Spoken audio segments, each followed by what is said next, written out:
আসসালামু আলাইকুম। শামস মেডিসিন টিপসে আপনাদের সবাইকে স্বাগতম।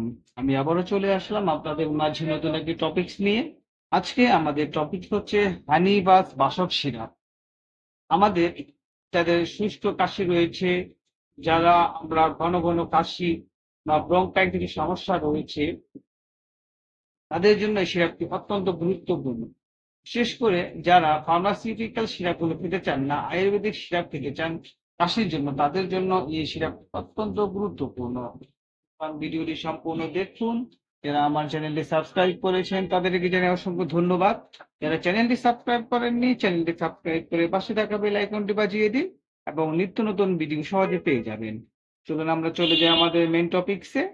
হানিবাস, এটা হচ্ছে একটি আয়ুর্বেদিক সিরাপ।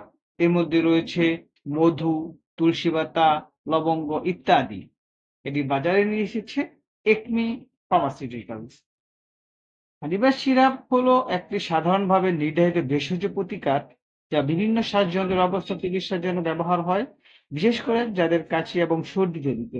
এটি প্রাকৃতিক উপাদানগুলির সাথে তৈরি করা হয়েছে, যা কাশি, কনজেশন, গলা জ্বালা এবং আরো অনেক কিছুর মতো শ্বাসযন্ত্রের অস্বস্তি দূর করতে তাদের কার্যকারিতার জন্য পরিচিত। বিশেষ করে তাদের দ্বারা পছন্দ যারা সিনথেটিক ফার্মাসিউটিক্যালের চেয়ে প্রাকৃতিক বা ভেষজ চিকিৎসা পছন্দ করেন। এরপরে যে আমরা জানবো হানিবাস সিরাপের উপাদান। এর মধ্যে রয়েছে মধু। মধু এক প্রশান্তিদায়ক বৈশিষ্ট্যের জন্য পরিচিত। মধু একটি মূল উপাদান। এটি গলাকে আবরণ করে, জ্বালা কমায়, হালকা অ্যান্টিমাইক্রোবিয়াল বৈশিষ্ট্য রয়েছে। মধু একটি প্রাকৃতিক কাশি দমনকারী হিসেবে কাজ করে বলে পরিচিত।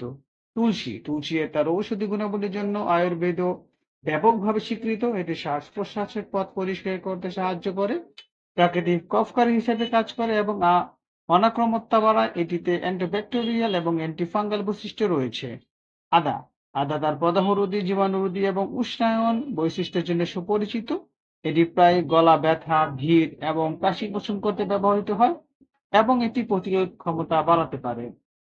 পেপারমিন্ট হলো নির্যাস, নাক বন্ধ করতে, কাশি কমাতে এবং গলার জ্বালা প্রশমিত করতে সাহায্য করতে পারে এবং মেন্থল উপাদান একটি শীতল প্রভাব প্রদান করে যা অস্বস্তি দূর করতে পারে। লবঙ্গ অ্যান্টিসেপটিক বৈশিষ্ট্য রয়েছে এবং এটি প্রায়শই শ্বাসযন্ত্রের অবস্থা চিকিৎসার জন্য ব্যবহার হয়। এটি কাশি উপশম করতে, শ্বাসনালীতে প্রদাহ কমিয়ে শ্বাস প্রশ্বাস উন্নত করতে সাহায্য করে। কর্মপ্রক্রিয়া অর্থাৎ কিভাবে মধু এবং তুলসী কাজ করে। মধু এবং তুলসী শুষ্ক কাশি দমনের প্রাথমিক এজেন্ট। মধু গলার একটি প্রতিরক্ষামূলক স্তর গঠন করে জ্বালা কমায়, যা কাশির দিকে পরিচালিত করে। এদিকে তুলসী শ্বাসযন্ত্রের ট্রাক প্রদাহ কমিয়ে হিউম্যান রেসপেক্টরকে সংশোধন করতে সাহায্য করে। এই পর্যায়ে আমরা জানবো সেবন বিধি আর ডোজ। সেবন বিধি হচ্ছে প্রাপ্তবয়স্করা প্রতিদিন 5 থেকে 10 মিলি অর্থাৎ 2 চামচ দিনে 2 থেকে 3 বার। শিশুরা 2.5 বা 5 মিলি অথবা হাফ চামচ বা 1 চামচ করে দিনে 2 থেকে 3 বার খেতে পারবে। গর্ভ অবস্থায় বা বুকে দুধ খাওয়ানোর সময় হানি বা সিরাপ ব্যবহার করার আগে একজন স্বাস্থ্যসেবা প্রদানকারীর সাথে পরামর্শ করা উচিত, কারণ এই পর্যায়ে সমস্ত ভেষজ নিরাপদ বলে প্রমাণিত হয়নি। সুতরাং আপনার যদি এই ধরনের সমস্যা, কাশি সমস্যা হয়ে থাকে, তাহলে অবশ্যই একজন বিশেষজ্ঞ ডাক্তারের সাথে পরামর্শ করে এই হানিবাসটি সিরাপটি খেতে পারেন, অথবা একজন স্বাস্থ্য সেবা কর্মীর সাথে কথা বলে আপনি এই সিরাপটি সহজেই আপনার কাশির জন্য খেতে পারেন। হানিবাস সম্পর্কে যদি কোনো কিছু জানার থাকে আমাদেরকে কমেন্টস করে জানিয়ে দিন। আমরা আপনাদের কমেন্টস গুলো যথাযথ উত্তর দেওয়ার চেষ্টা করব এবং ভিডিওটি যদি ভালো লাগে এবং উপকারী মনে হয় বন্ধুদের সাথে শেয়ার করে দিন।